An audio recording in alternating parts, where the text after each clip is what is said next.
Meeting host. Henry. Henry! Okay, cool. Thanks. So with that, I'm going to go ahead and get started, okay?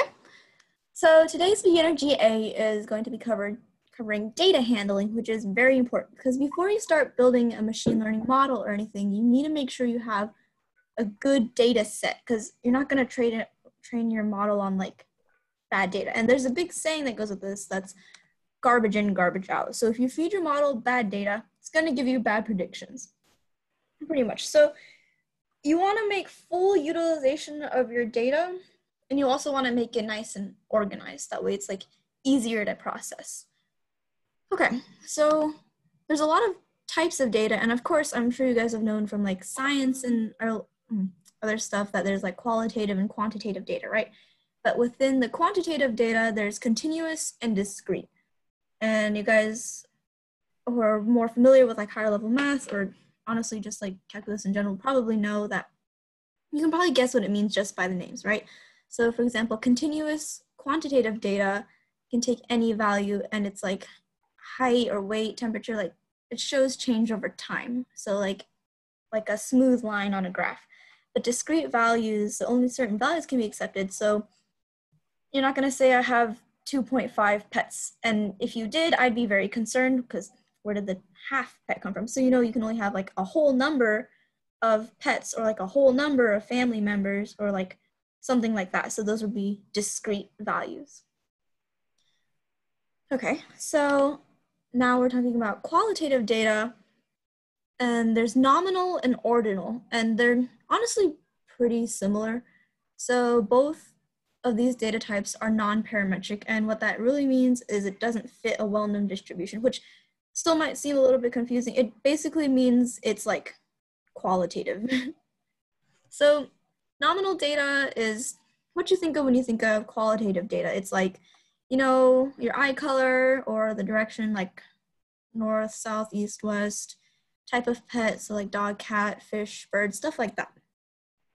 So there's another subtype of nominal data where there's only two options, and that's just called dichotomous. So like gender is a subtype of nominal data, which is dichotomous because there's only male and female. I mean, I guess nowadays there's more stuff now, but traditionally it's male and female. Anyways, so ordinal data is pretty much the same as nominal data, but it just has a hierarchy. So like grade letters, A, B, C, D, E, F, survey skills, like how are you feeling about our project? Like this kind of stuff, right? We see this a lot. And that's just ordinal because, like title says, has an order to it. Okay, so here's a good, just a good infographic about types of data. So we have our continuous, discrete under quantitative, and nominal and ordinal under qualitative. So whatever machine learning model you want to build, you need to consider what exact type of data you have, and then think what method is going to be best to handle this type of data. So you have to know your data well. And here's just some more examples, like, economic status is like low, medium, high, and is an ordinal type of data. And like I said earlier, letter grades are ordinal, and first, second, third, just anything ranking has to do with ordinal. Also like Hispanic, ethnicity, hair color, and gender are nominal. So these are all qualitative. And I'm sure you guys kind of get the idea by now, right? So number of students in class, number of whole numbers are discrete. Data that can change over time, continuous data, stuff like that. So these are types of data. And normally with machine learning models, actually, you're probably going to end up using either continuous or discrete data because a lot of ML models are trained with statistically. So unless, of course, it also depends on what type of machine learning model you're doing, because if you want to predict something, like your future stock prices or like the price of a house or something, you're going to use quantitative data, of course, because you're predicting price. But there's another type of machine learning model that's called classification. And with classification, you would probably be working with qualitative data. So like diagnosing a disease or like classifying people, like having machine learning model learn like how to identify race or something like that, that would be classification. So we'll probably get more into machine learning model types in the next GA. We're probably going to be doing like intro to machine learning or something like that. Anyways, so moving on, formatting. So really mostly you'll just see data in the CSV format, which stands for comma separated value. So it just looks like this picture, and sometimes you might just see it in an Excel sheet because you can just export it to an Excel sheet or like Google Sheets or something, and you know, that's pretty much it. It just makes it more readable. So you can have it labeled or unlabeled, which basically like you have like a column name. So like this is your order ID or your customer ID, stuff like that. Or it can just be unlabeled and you can just have a bunch of data just like thrown in there. And that also depends on what type of machine learning you're using. So like supervised versus unsupervised machine learning, which we will talk about probably in the next year. So features and labels. So really they're pretty much almost the same thing. A feature and a label are both like characteristics of data, if that makes sense. So the only difference is the features are what we call the input. So, okay, you can think of them as your columns of data. So if I have a table of data and like I have a column that's like eye color and like, you know, the rows are like person 1, person 2, person 3. So a feature would be like the eye color, if that makes sense. Like if we were taking a survey or something like that, then you guys, whatever you collect from the people, your input is going to be your features. So like if you're collecting their height, weight, you know, gender, hair color, eye color, number of pets, family members, whatever, stuff like that, that's going to be your features of your data. And your features, you have to be very careful about what you pick, because normally the more data, the better, because like more accurate. But if you overload your model with too many different features, sometimes it does more harm than good. So there's something called feature learning and engineering. And it's basically a field where would you like pick which features you need or pick which features to get rid of. And so you can think of your features as like the X value in your data and the labels as your Y values, because your labels, on the other hand, are going to be your output, what you call your output. So like if we have all this information, I'm going to use the example that I was just talking about. So like we are taking a survey of people and like person 1, person 2, person 3, that's going to be our rows. And then our features, like what we're collecting from the people, like height, weight, whatever. So our output is going to be, let's say we're using all this information to predict like what kind of income they have or something. So we're going to have our output, like that predicted income, that's going to be our label, if that makes sense. So yeah, think of features as your X value and labels as your Y value, because they're pretty much the same thing. It's just to differentiate what we have and what we're looking for, if that makes sense. Okay, so splitting data. So when you're training your model, you want to split it into your training data and your testing data and also validation data. So testing and validation data they're, to be honest, pretty much the same thing, except when you implement them. So how you want to split it is there's something called a standard split, and that means 80% train and 20% test. And then after that, okay, I'm just gonna go ahead and show this picture real fast. So this is your 80% training and then 20% testing. And then if you get new data, then you're gonna split your 80% of your training data into 80% training again and 20% validation, if that makes sense. So it's 80-20 training, testing, and then within your training data, you're gonna split that 80-20 again.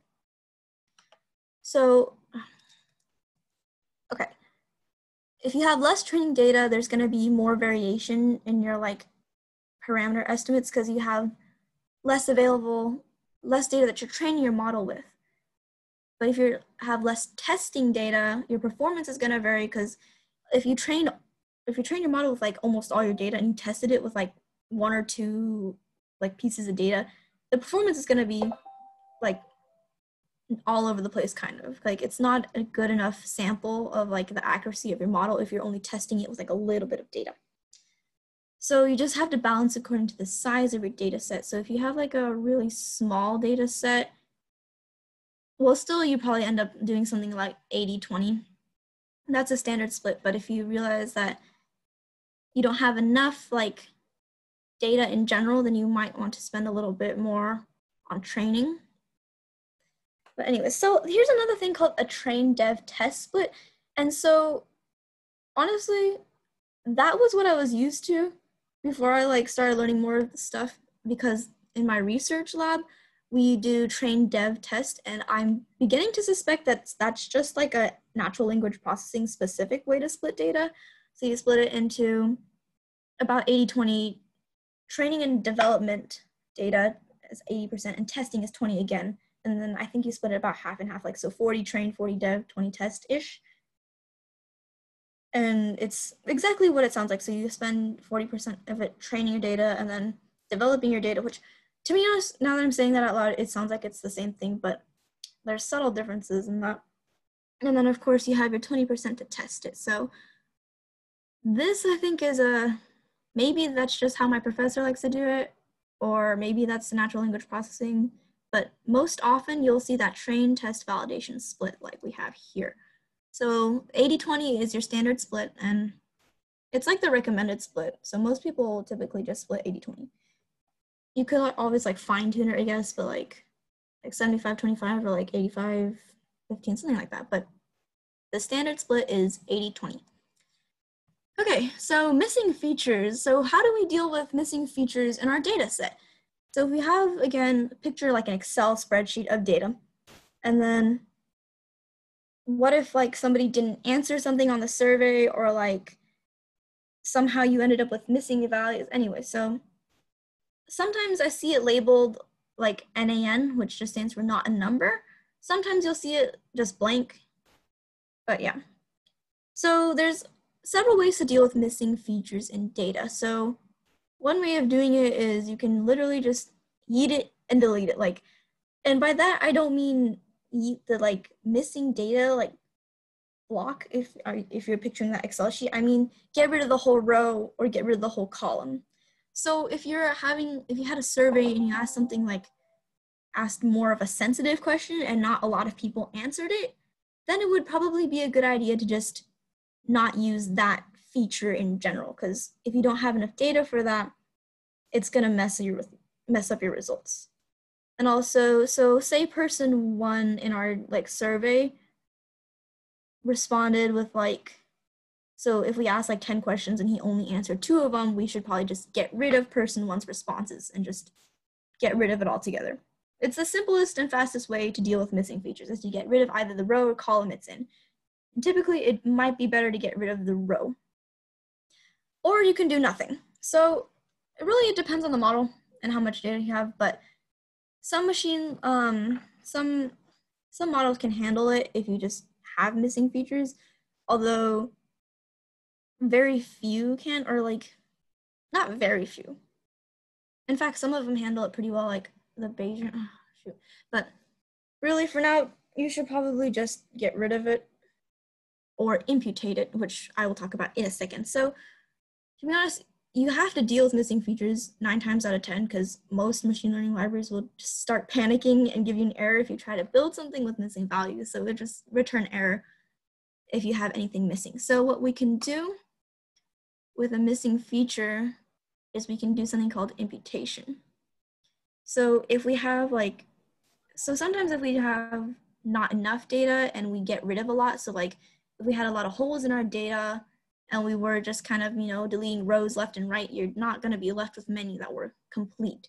So we can do something called imputation, which is to assign a new value, basically. So there's a lot of different ways to impute, and we're going to talk about imputation and the pros and cons of various imputation methods in the next couple slides. But so you can either do with the mean, the median, or you can use 0 as a placeholder. So like for your missing values, you can just, shove 0 in there. And I don't quite recommend that because that really messes with your data sometimes. Or you can do most frequent. There's another algorithm called the nearest neighbor algorithm, but that's getting kind of advanced. So if you guys are super interested, we can cover it next time. But I thought it might be a little too advanced for the beginner GA, but I'm just letting you know that's like a thing. And another way to impute data is using machine learning in general. So what you can do is you can train another model to predict like to like fill it in by itself. So basically we're training another model to fill in missing values of a different data set, if that makes sense. So for example, if we're missing, let's say we're missing like somebody's height. So you could either fill it in with the mean, the average of everybody else's heights, or you could just say like, oh, you can also do mode, but that also skews data sometimes.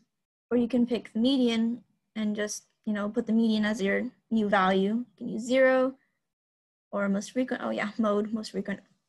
But yeah, those are just some ways to imputate data. There's a couple more that get kind of advanced, but we can deal with those in the advanced GAs. If you're super interested in imputation, I can probably ask Henry and Kaushik to cover a little bit more if you guys really want to, but for now, these are the most common and easy ways to do it. So, imputation. So, to be honest, because imputation, we're making up data, no matter how close it might be to what that data was going to be, we're still making it up. So, because of that, it might be better to give it less weight. So if we have, so in this example, there's like a bed and bath, and this is actually from, I think they're predicting like the price of a house, and they're like one bedroom in the house or one bathroom in the house or like something like that. And then we have the non-number thing. So you can impute the data and then have another column saying if it was missing or not. So we can mark the data that has been imputed. So that way the model can know to give it less weight.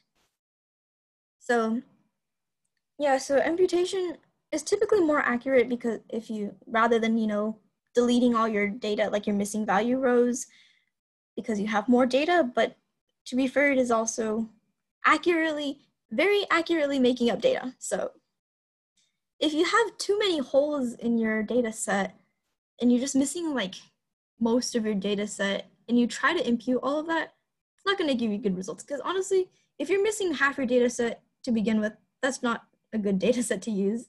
So garbage in, garbage out, that's just going to, even if your model is super good, it's not going to give you what you want, basically. Okay, so now we're going to talk about some of the pros and cons of some of the other imputation methods we talked about before, and I think, yeah, Joaquin, is this the midpoint? Am I able to show my screen? Wait, hold up. I mean, I'm sharing screen, but if you want to share screen, Oh, okay. No, we can just go off of yours. Yeah, it's the same slide, so. Imputation with mean and median. So basically, with these two types, like with a mean per se, you're taking like the average of your data. So you're going to focus down on, I guess what you could say, like maybe a best value in some cases. But let's say you're looking at data that has large outliers.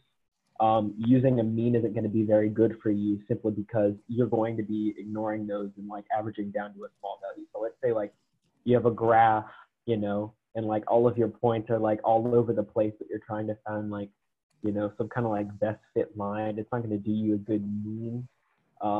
Like trying to find like a trend in that data, because that mean really isn't telling you anything about that data. There's no, what's the word? I guess like, would it be like precision or accuracy? I don't know. And then with the median, you're basically taking all of the middle values, and it kind of has that same error where you're not taking the stuff on the fringes. I'd say a median generally can be better with data sets simply because you're looking at a range of different points. So like maybe usually like if you're looking like in the center, but you can still have that error where like as you move out and you're moving away from middle values, you have a lot of movement. Okay. But these are built into some libraries, which is very useful. They work especially well with smaller data, especially for the mean, and they're pretty fast to do. I mean, as you can see on the slide. but yeah, you can have a lot of error if it's a large data set, especially if there are a lot of, like random, weird, super large or super small variable points. So you got to look out for that stuff. Okay, hit me. Okay, so here are some example code, and you're using the SK library, and you're basically taking data sets and you're using linear regression, so kind of like how I just said, and you're trying to fit a best fit line through that data, okay?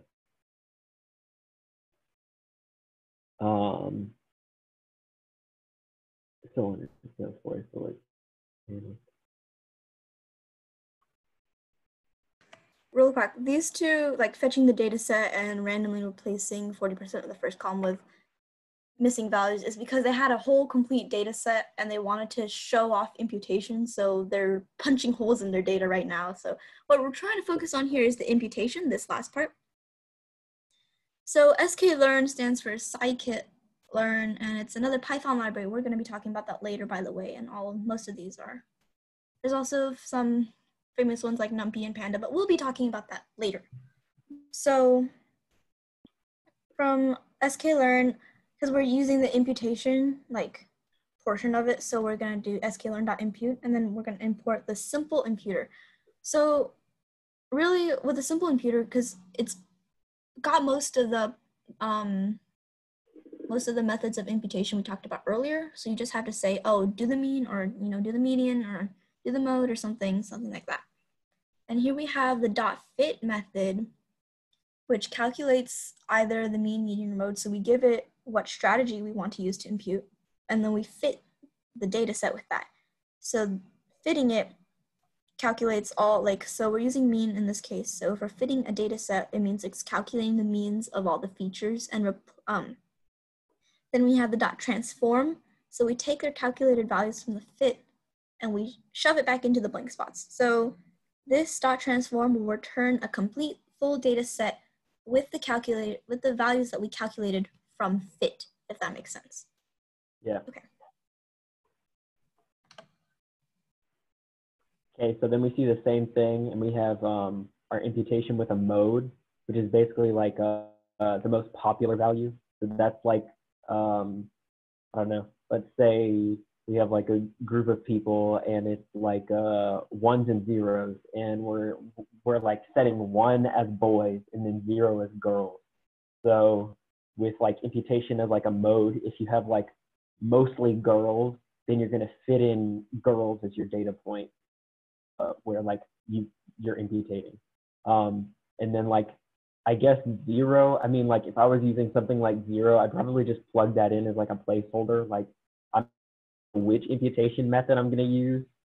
So I'm just going to like, throw this in here and come back later. It's kind of like, I'll return at some point, but this isn't something that you'd really want to use for your data because it can really mess with models, especially, let's say like you're doing, let's go back to like the example with gender. So let's say you have, 1 is boy, 0 is girl, and then wherever you, have no data, you just throw in a 0.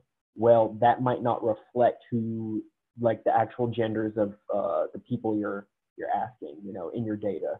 So if you just start throwing zeros in out of nowhere, you're gonna have a very you're gonna skew your data in a way that isn't accurate.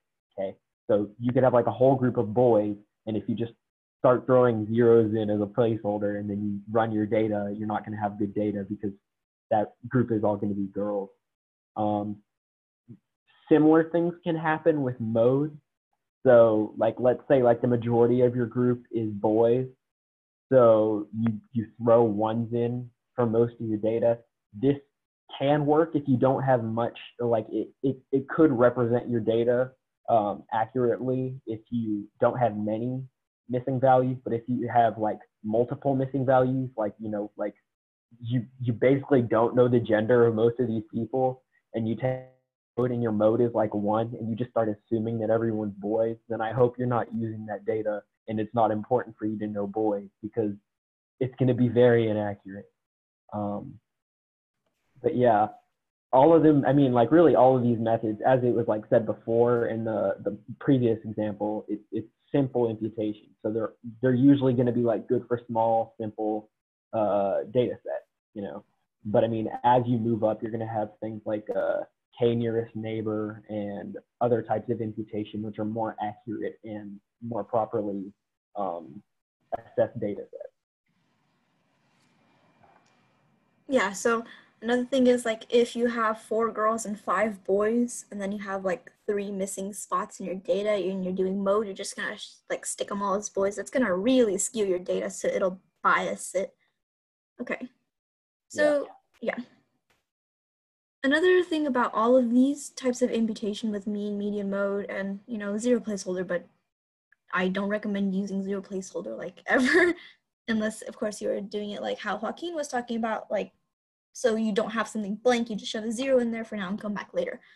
So you have to also take into account correlations between features as well, and more advanced models will do that. So these are only taking like the mode or the mean or the median of that one feature. So it doesn't take into account the correlation between your data. But anyways, moving on. Okay, so here you see like the same kind of thing. We've imported SK library, and we're using simple imputer. We've specified that our strategy is most frequent, so that's like your mode.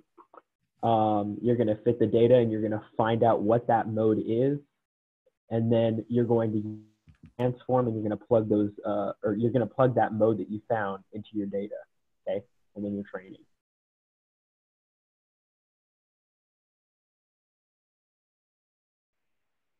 Okay, so now on to our like next part. So how do you even do all of this stuff? And like, what is it going to be written in? You know, like, are you doing all of this in C++ or Java or whatever? So for all of y'all, I'm not sure what languages you knew or, have been like practicing. Personally, I started out in like Java whenever I took a CSA at my old high school. But in machine learning, whenever you're working with most of these models, your best language is going to be Python. It's the main coding language for all ML. It's super clean. It looks nice. It's real pretty. It's high level. So what that means is basically like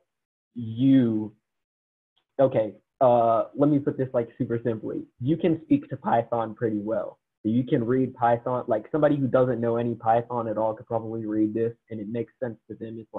It's something you can literally read in English. Computers don't read English. They read assembly and other types of languages. Okay, so they like reading numbers. So the thing about it is whenever you have a higher level language, it's going to run much slower. But the good part of that is that even though it runs slower, you can type it really well, and it can do a lot more in shorter lines. Okay. With lower level programming languages, it's going to take a lot more for you to type. It's going to be a whole lot harder, like if you ask like your grandparents maybe, or like somebody who did, like coding a long time ago, they probably learned in like assembly languages where like you had to type out super long zips of code. But in modern perspective, these would be like super fast code. It would load super quickly. So like usually what happens is like with something like Python, you type out your code and then it's translated into lower level languages where your computer can run it faster. Okay. And this is what Python looks like. This is at the top is not what Python actually looks like. Below it is what Python looks like. Okay. So here you can see that we've imported some APIs. Okay. And then we're typing out, we have classes and methods and everything else. So just off the ground, if you don't feel comfortable like writing any code like this or anything, like if any of this looks intimidating, you can always come to us and get help, because you know, there are a lot of online resources and stuff that we've used, and we could probably refer you to, like, you know, books and whatnot, or we could even like teach you, you know, specific parts of like how to code so that you could use it for machine learning and use that kind of tool. Okay, so I'm just gonna quickly add on real fast because Python is pretty much widely used in ML. Like, I'm willing to wager like maybe 95% of all ML like models use Python. But if we're talking about strictly data science, you can use Python or R. But for most machine learning AI kind of stuff, we're gonna use Python. So I'm just gonna put that out there. Data science, like pure data science, likes to use R. Okay. Okay, so as we were talking about beforehand, we have different libraries that we use that are directed towards machine learning. We have NumPy, which is, it's basically like super cool arrays that are so much better than what is already built into Python.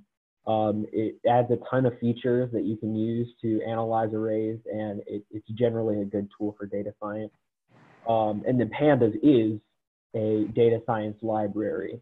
Okay, so basically it allows you to like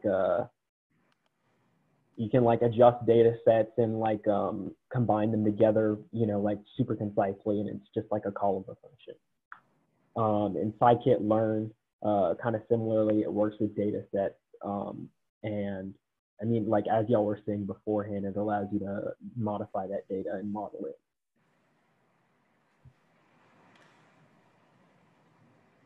So, by the way, from sklearn, because normally you can import pandas as PD or import numpy as NP, and that's how we abbreviate it. So when you're typing your code, it's going to be like your data set, like let's say that the name of my data set is like housing prices, and then we can do like NP dot whatever function from numpy we want to do, or like PD dot whatever function from pandas if we import pandas as PD. So instead of typing pandas dot, we can just do PD.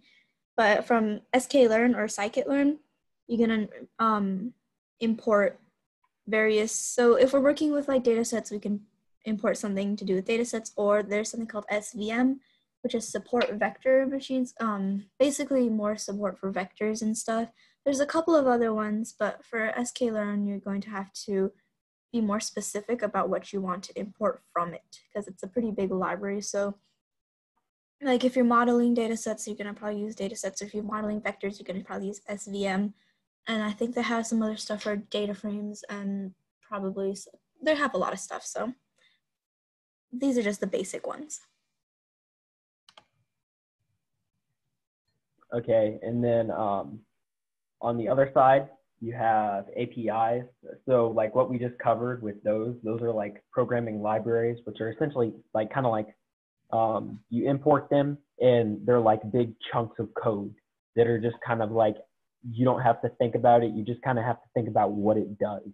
Okay, it simplifies things like that. Whereas an API, which is an application programming interface, you're taking an application that's already been made.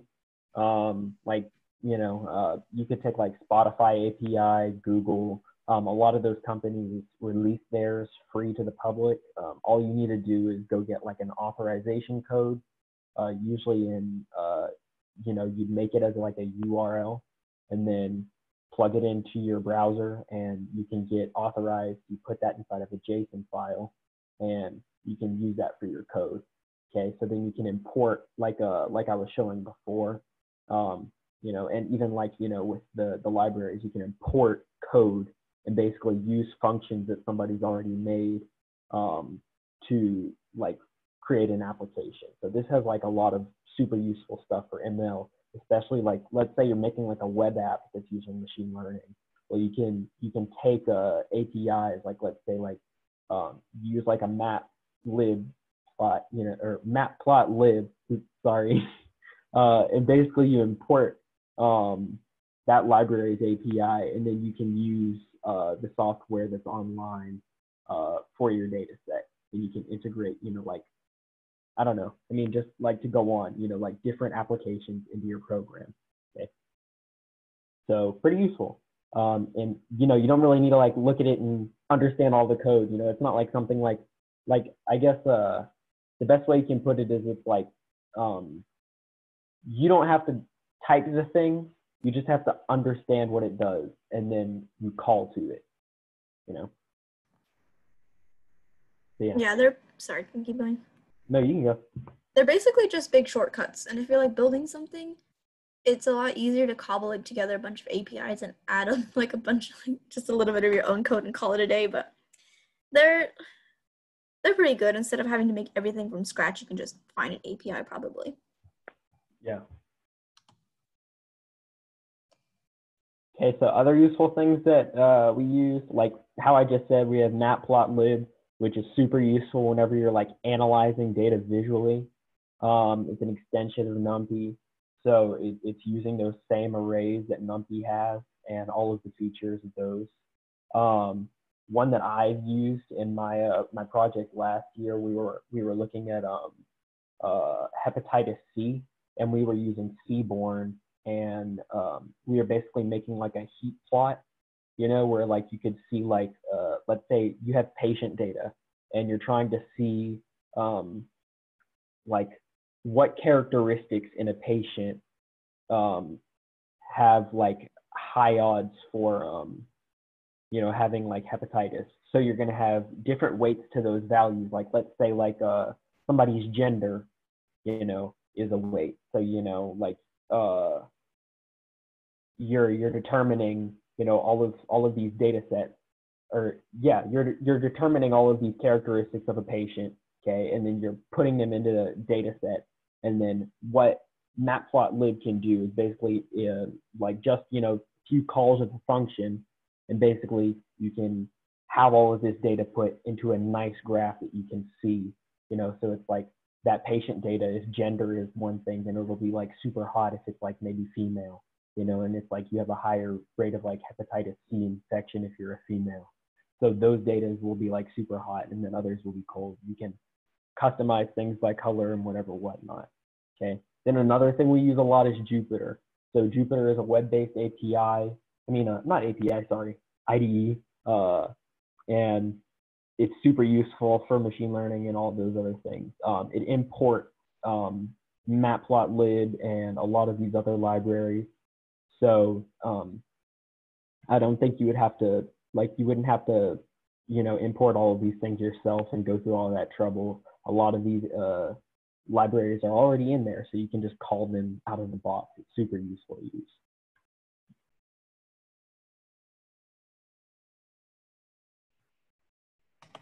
And by the way, if you don't know, an IDE is an integrated development environment. It's basically like a little coding environment. So instead of coding in Terminal or coding in like Notepad or something, you can have a little IDE. And I know a lot of people are fond of Sea Lion, and there's a couple, Microsoft has their own IDE and stuff, but yeah, that's just in case you didn't know. Okay, so what you can see here, this is like, you know, examples of the data beforehand, you know, so it didn't sound like as confusing as I was explaining it. Basically, like, you can, you know, have like with a couple lines of code, you know, you like import Seaborn, set it to SNS, and then you can use all of these different functions it has. So you can load data set themes, and I mean, like, the easy part to this is it's all things that, like, if you understand what it's doing, you can just write it out if you know the documentation. Okay, but without, you know, being able to import things like Seaborn and stuff like that, you would have to have a separate file, and then you would need to make all of these, you know, classes and methods yourself, and it would be a ton of work that you know, don't have to do now that you have, like, you know, somebody else's file that this is already stuff that's been built, so you can just import it and then use it. And then the one on the right is like a little more girthy. You know, they imported like NumPy and matplotlib and all these other things. But even still, you know, if you were to look at this code to make this graph that they have represented, if you had to code out all of the functions that make that graph, it would take a ton more work than how they have it right here, where you can just, you know, set Y label, set X label, set title, and then basically just graph the plot. But yeah, super simple stuff.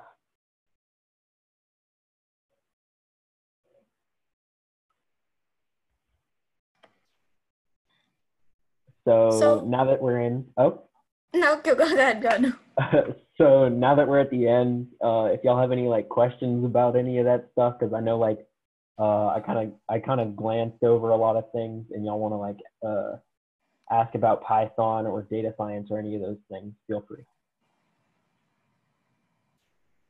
Or if you have anything you want to know more about that you want to cover in like a later GA, go ahead and ask. But if not, you guys are free to go, because I think we're about done. Thanks for coming. Where do you recommend we learn like the basics of like Python? Okay, so a lot of people could okay, so there's this one book that I know of that I use, and it is called, hold on. Okay, I'll preface this. Do you already know how to code, or is this your first time coding? So I can code like C++ a little bit. Okay, so something that I use, because like as I said before, I came in with Java. I use Eric Mathias's book, Python Crash Course.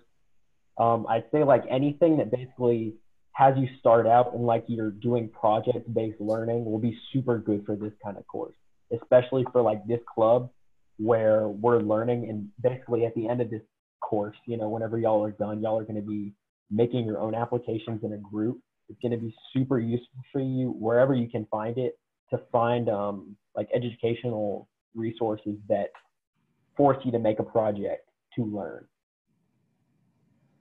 But I don't know. I could pull up a couple of sites and post them for y'all if you want. But I think we were gonna have on our website, which is up and coming eventually. We were gonna have a whole entire section just dedicated to like Python resources and data science libraries and things like that like are just like free reign for y'all to use and like know about whenever you start coding. Yeah, and there's plenty of online just sources. If you type in like learn Python or something, there's like Code Academy, Codageous, or like Udemy, Coursera, Kaggle. There's a lot of things. If you want to learn more about Python specifically for machine learning, Kaggle has a couple good courses for that, I think. And I'm pretty sure they're free.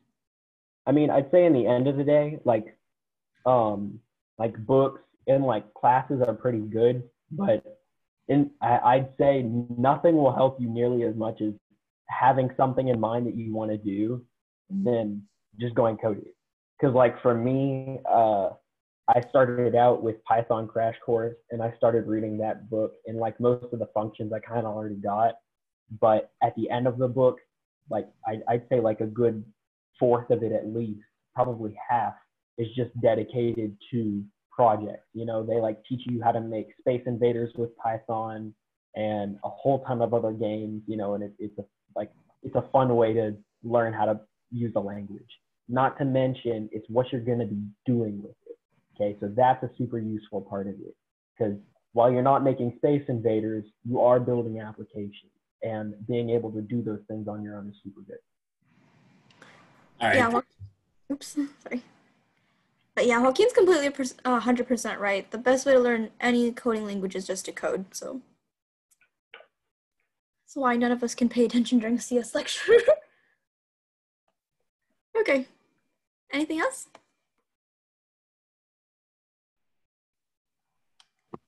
Thank you. Of course. No problem. All right. Oh, I'd say that one pretty good. Dang, dude. I felt like I didn't know what the hell I was talking about for half the time. Sorry if I cut in too much, or like if I was like. No, that was good. You cut in just right. Okay. Because I was a little guilty. I was like, am I talking too much? Maybe I should. No, dude.